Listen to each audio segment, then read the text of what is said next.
And I can tell you that a lot of people come to me and they're sort of skeptical. Is sex addiction real? Is video game addiction real? I can tell you in the last 20 years of practice, I'm seeing growing numbers of people addicted to these digital drugs, and it is very real. What do I do for pornography? I say no watching pornography, but also no orgasms with yourself or anybody else for a month, right? As a way to, again, reset reward pathways. And resetting reward pathways is key to be able to have the cognitive and emotional strength to do what's next, which is decide next steps. Am I going to go back to using this drug, or am I going to continue to abstain? And either way, how am I going to do that? And then we talk about self-binding strategies. And what do I mean by that? Self-binding strategies are barriers, both literal and metacognitive, that we can put in place to put the brakes on desire. And they are absolutely fundamental in a world in which we're being constantly tempted to indulge.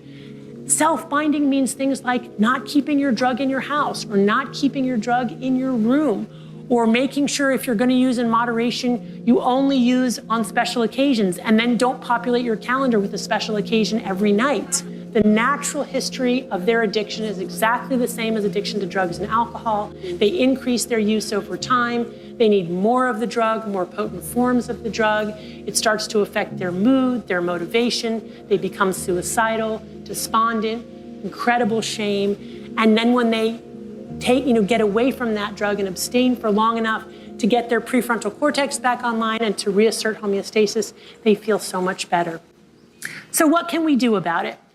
I hold up people in recovery from severe addictions as modern day prophets for the rest of us to how to navigate this dopamine saturated world. And this is an acronym that I'll just very briefly go over, but the pivot point of this acronym is the A that stands for abstinence. What I have come to do in my psychiatric practice, whether the individual is coming in with addiction or whether they're coming in with anxiety and depression, the first thing that I will do is screen them for compulsive overconsumption of highly reinforcing drugs and behaviors and suggest to them an experiment. And the experiment goes like this. Try giving up this drug of choice for a month. Why? Because in doing so, you will allow enough time for the neuroadaptation gremlins on the pain side of your balance to hop off and for homeostasis to be restored. And only then will you be able to get joy in more modest rewards. And only then will you be able to see true cause and effect, which is that compulsive overconsumption of these drugs is actually causing your depression and anxiety. Many of my patients on first pass are highly skeptical of this hypothesis. They say, Dr. Lembke, my video games are the only thing that alleviate my depression. Dr. Lembke, smoking pot is the only thing that works for my anxiety. And what I say is, I hear you that in the moment, it feels like you are self-medicating your psychiatric problem, but I would posit to you that what you're really doing is just temporarily restoring a level balance while you're accumulating more gremlins on the pain side of the balance. This first pass intervention can be not only instructive, but highly healing. So how do we get them there? First, the first pass is just to gather data. This is where we ask patients to tell us, what are you using, how much, and how often? And the simple act of putting into words what we are doing in terms of our consumption can have a revelatory impact on our understanding of what we're doing. Because as long as it stays in the dark recesses of our minds, we can minimize it and we don't have to look at it. But when we tell another human being, it becomes real in a way that it otherwise cannot. Then I recommend this 4 weeks of abstinence, or if you can't do 4 weeks, do 2 weeks. If you can't do 2 weeks, do a single day, especially when it comes to digital drugs. Put that phone away for 24 hours.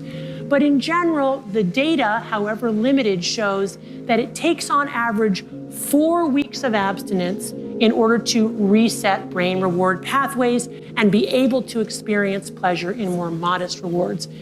If patients don't do the 4 weeks, once they're already addicted, all they're experiencing is withdrawal, right? Remember the balance, you take away the pleasure weight, those gremlins weight it down to the side of pain. And in those first 2 weeks, patients are in withdrawal. So I warn them, you're going to feel worse before you feel better. You're going to experience the universal symptoms of withdrawal, anxiety, irritability, insomnia, dysphoria. If you can just get your way through that, you will eventually feel better in weeks 3 and 4. And for about 80% of my patients, which is consistent with the scientific literature, they do feel better at 4 weeks. If your brain learns to be aroused by watching other people have sex, it is not necessarily going to carry over to the ability to get aroused when you're one-on-one with somebody else, right? Especially young kids who are consuming a lot of pornography, the brain is learning sexual arousal to other people having sex. So you're going to program yourself into being a voyeur? Or just create challenges in sexual interactions with peers, with a real partner. Right? Mary Harrington has the 3 laws of pornodynamics, and the second law of pornodynamics is the law of Fap Entropy, and it says that whatever you start out wanking to will get progressively more intense over time. And I think that this is sort of speaking to that ever sort of escalating amount of the wildness that you need to watch in order to get an ever decreasing stimulus that comes back. Yeah, and here I'm approaching this only through the lens of biology, right? I'm not a psychologist, and I'm certainly not political in any way. At least not. I have ideas about politics, but I just don't discuss them publicly. But the idea here is that I'm not saying pornography as a stimulus is bad or good. What I'm saying is it, in its availability and its extreme forms, it's a very potent stimulus, and very potent stimuli of any kind, extremely palatable food, extreme pornography, extreme experiences like bungee cord jumping, those set a threshold for dopamine release. And Anna will tell you that, and I'm sure she did, that the higher the dopamine peak, the bigger the drop afterwards. And it's not that you drop to baseline, you drop below baseline. So again, it's not, these things aren't good or bad, they just have to be controlled in a way, because when people are pursuing dopamine peaks over and over and over and they aren't getting them, typically it's because they've been pursuing that activity far too often. And you're saying perhaps take a break from that, and there may be an ability for yourself, your system to reset. Right. Yeah. Yeah, I mean, in theory, all the things that we're talking about with pornography could be superimposed onto food, or could be superimposed onto real sex, right? That one also has to be cautious there, right? But the cycling back and forth between dopamine and low dopamine states, dopamine fasting as it were, but maybe just low dopamine states, these are natural rhythms that existed in the nervous system. We have to remember what the dopaminergic system is there for. I'll say it again, I wasn't consulted at the design phase, but we know as a generic form of motivation and pursuit, you can imagine the human or the animal that's hungry or thirsty. It needs energy to go pursue the thing. So the idea that you have to eat in order to get energy, that's true, but you need energy in order to get the thing to eat. So our nervous system has energy also, that's dopamine and epinephrine. Yes, we use glucose and glycogen, et cetera, when we're pursuing things, but the idea here is you're pursuing something, and then either by smell or by sight, you think you're on the right track. So you go down that track, and then, there it is. You get some berries, or you get, let's get prehistoric about this, or you get to kill the prey and eat it, and then it gives you energy to continue this pursuit or to reproduce. I mean, there's a reason why humans and other animals seek out reproduction, is that every species, but certainly humans, have 2 innate desires built into them. Whether or not they decide to actualize this or not is the desire to protect young and make more of its own species. Why should young men quit porn?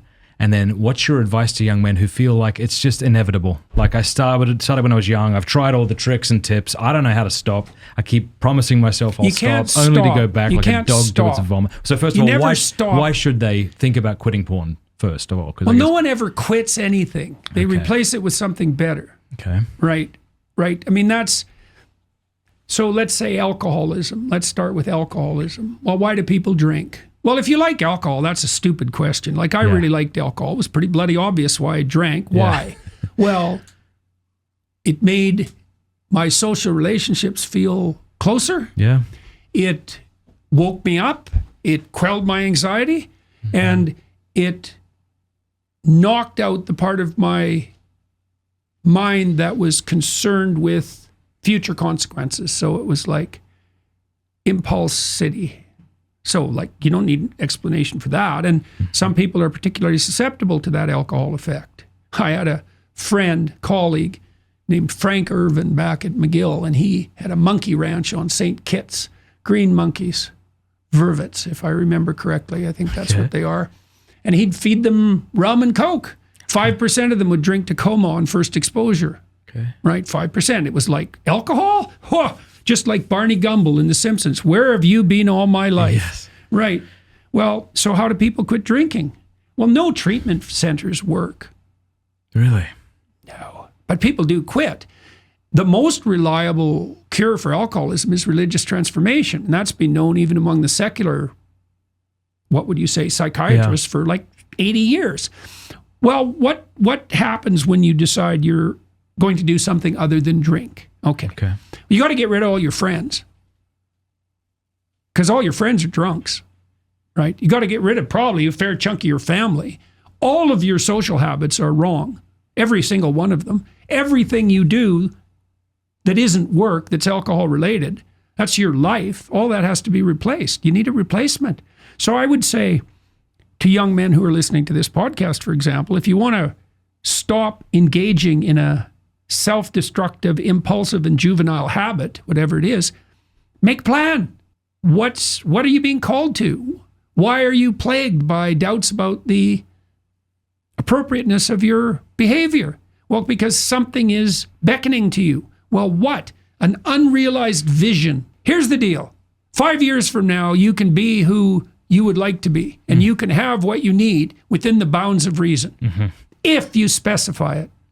So if you could be who you would like to be, and if you could have what you think you need, in principle, what would that look like?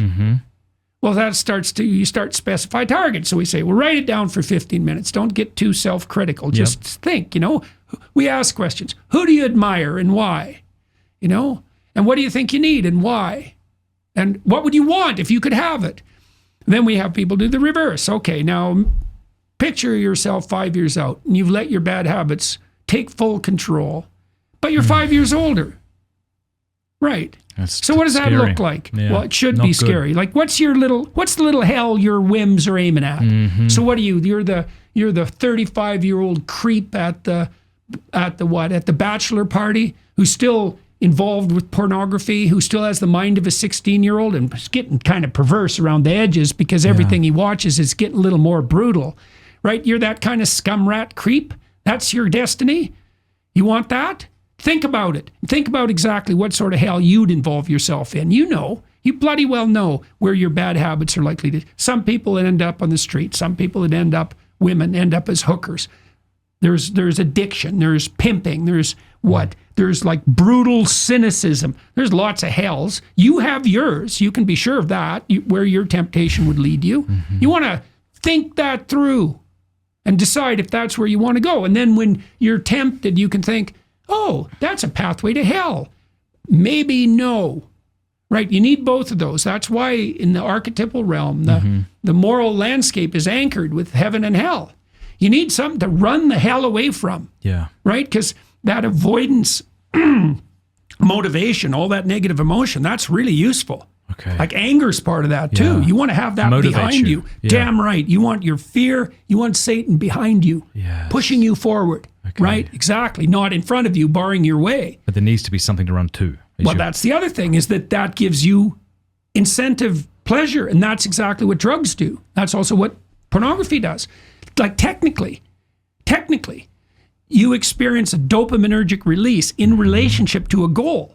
And when all the drugs of addiction produce dopaminergic release, all the bad habits, right?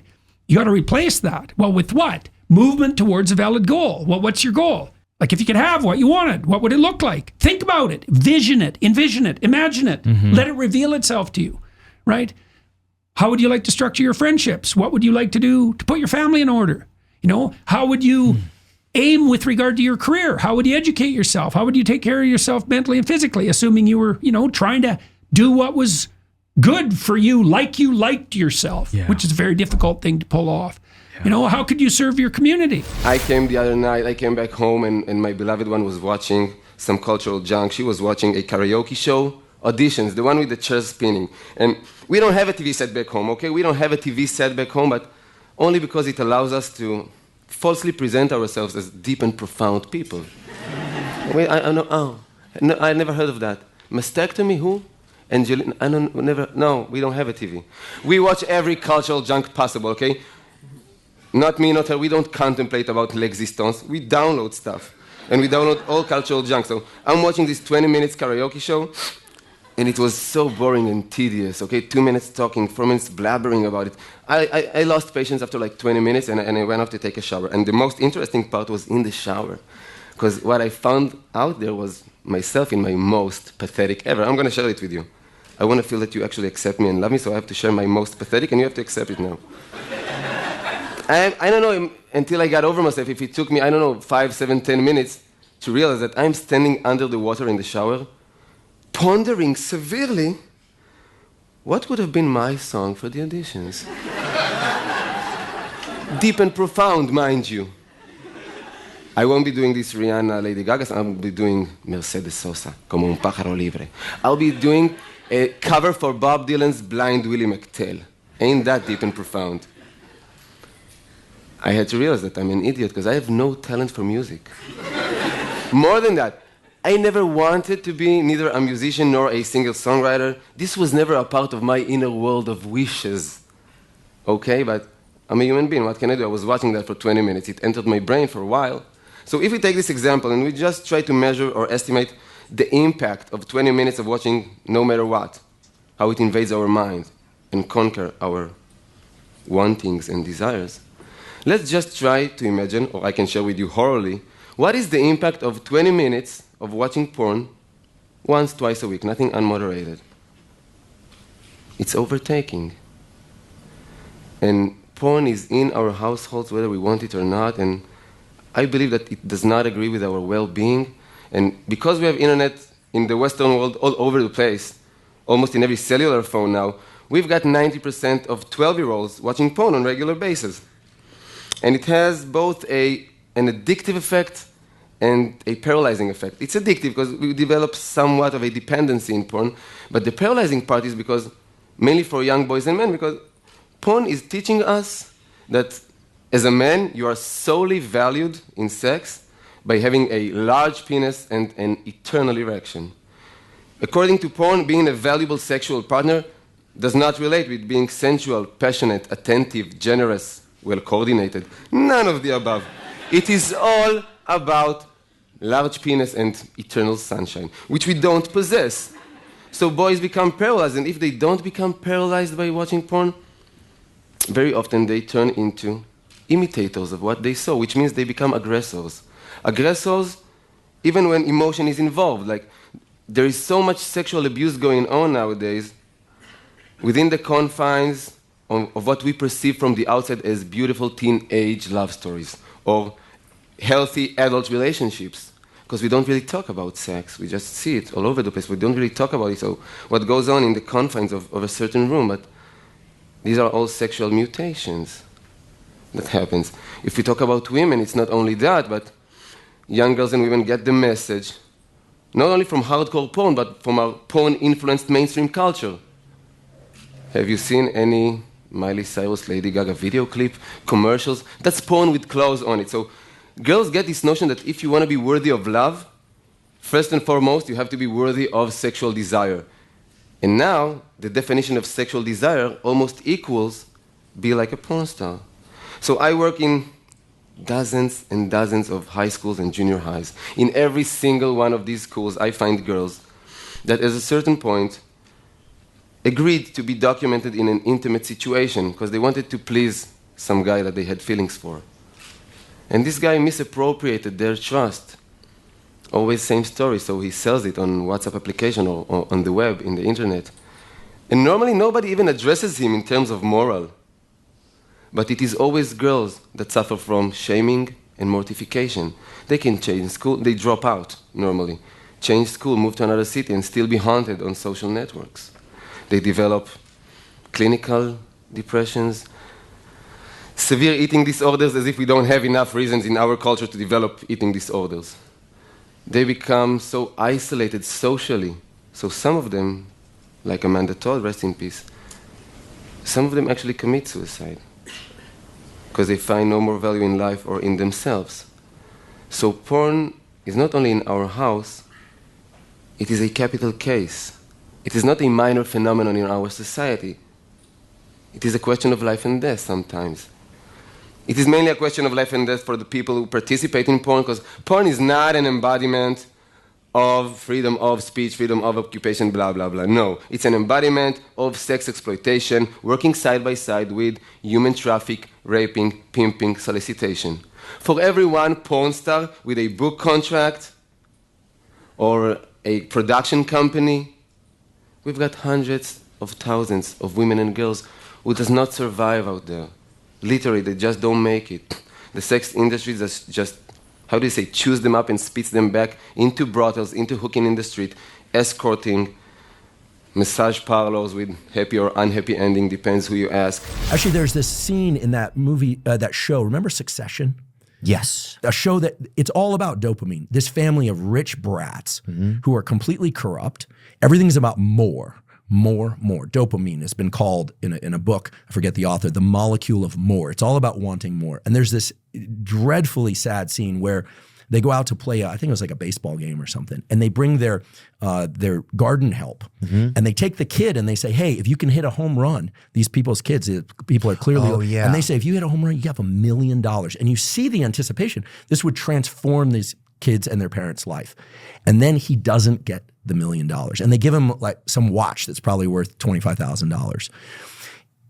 This is dopamine reward prediction error in a nutshell. Had they given him the watch, the family probably would have been pretty thrilled. They could sell it, they could use it.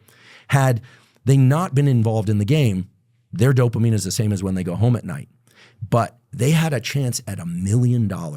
And when they didn't get that, it drops them below baseline. And then you see the kid that evening, like sitting around his apartment, just completely despondent with the watch sitting there as if it was worth nothing. That's dopamine. And when you think about pornography, that's what young people are being exposed to.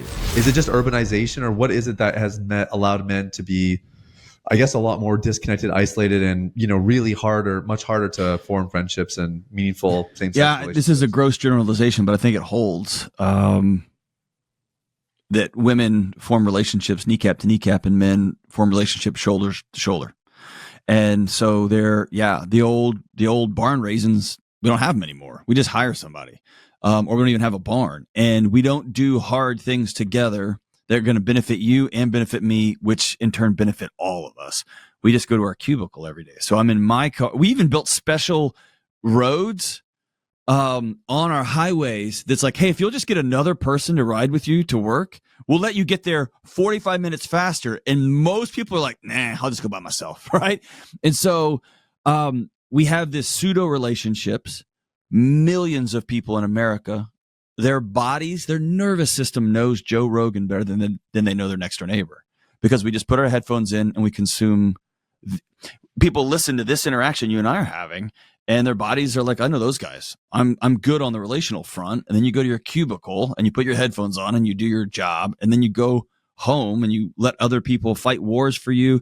You let other people play sports for you. You let other people coach your kids. And so we have just unplugged from our lives. And Huberman's talked pretty eloquently about this.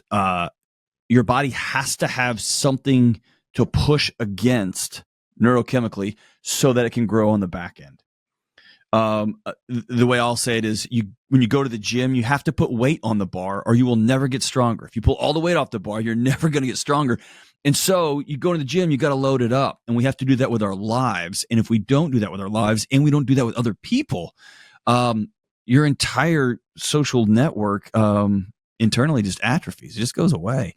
And then your body sounds every alarm it has, whether it's anxiety, whether it's depression, whether it's who knows what, and alcohol or opiates or pornography, it makes those things go away. What would be your biblical input on how we can fight temptation that seems to wage war against us? Well, fighting is correct terminology, but we really need to understand it biblically. Paul tells Timothy in 2 Timothy 2, now flee youthful lust. So I'm not going out looking for a fight.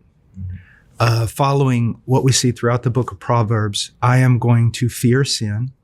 In Genesis, sin is waiting at the door. Its desire is to have you. I'm going to fear sin. So the first thing I'm going to do is avoid those things that are most likely to trip me up, whether it be media or proximity to another person that may offer temptation. So you want to say, first of all, I don't trust myself. And so I'm not going to put myself in situations that make me more vulnerable. So that's the first thing, flee youthful lust. The other thing is something that it amazes me that people don't talk about this. You know, James chapter 1 is the kind of the big book on temptation, or the big chapter on temptation. But right after he talks about temptation, people think that automatically he changes to another subject, because he says, every good thing given and every perfect gift is from above, coming down from the Father of lights. And I don't separate that from temptation. Why?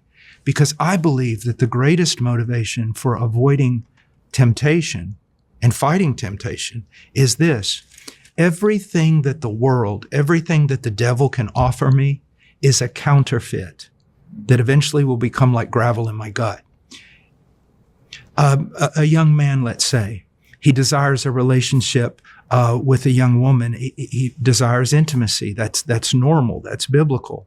But he's tempted to go about it the wrong way. What he needs to realize is, hold it. If I go about it this way, it will not turn out to be a good and perfect gift. Also, I need to look back at all the kindnesses of God, and also my faith in what God is going to provide. I can take the counterfeit now, or I can wait for the better, which God offers. And that's a tremendous motivation that is oftentimes overlooked. So we need to flee those things and those circumstances that put us in almost a you can't do anything but fail situation. Get away from that.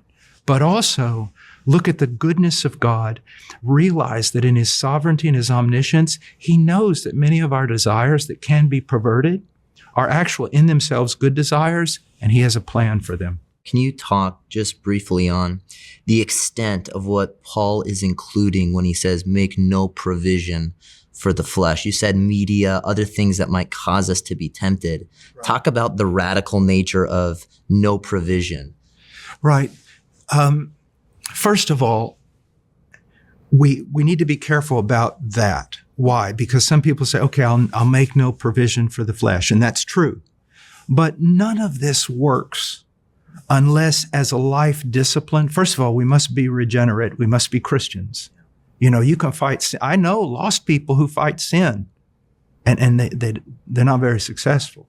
Secondly, even as a Christian, the foundational thing is renewing my mind in the Word of God, that I might know what the will of God is, Romans 12:1 and 2. So in that's the foundation. Now, this thing of making no provision of the flesh for the flesh is not just media, computers, being with someone that I'm attracted to in a certain circumstance that make both of us vulnerable, but it's also, and I find this to be one of the most important things, it's that bad company corrupts good morals. When I was in college, people said, you know, that I grew really fast. And there was a reason for it. It wasn't that I was special. God surrounded me with other college students that were godly. I was in a church where righteousness was preached. And so a lot of times you're making a provision for the flesh by hanging out with people that really do not take sin very seriously, especially immorality. One of the things I always go to is that Christianity is not a lone wolf religion. If I am surrounded by godly men, or someone surrounded by godly women, a young lady, that's what we have to have. So if someone comes up to you, Paul, and says, I'm fighting my sin, I'm fleeing temptation, and I know I need to renew my mind. Mm-hmm. How can I do that? How can my mind be renewed? You know, when it talks about renewing your mind in Romans 12, it doesn't say renewing your mind with the word. I mean, that it's not in there. But we do know from other passages, Psalms, and throughout the Bible, that the greatest way in which we renew our mind is with truth, and the only infallible truth is the Bible. But it's also talking about renewing our mind in fellowship, conversation, Colossians 3:16, 17, renewing our mind with the music that we listen to. The Reformation was advanced through the hymns they were singing. And so that's the way we do it.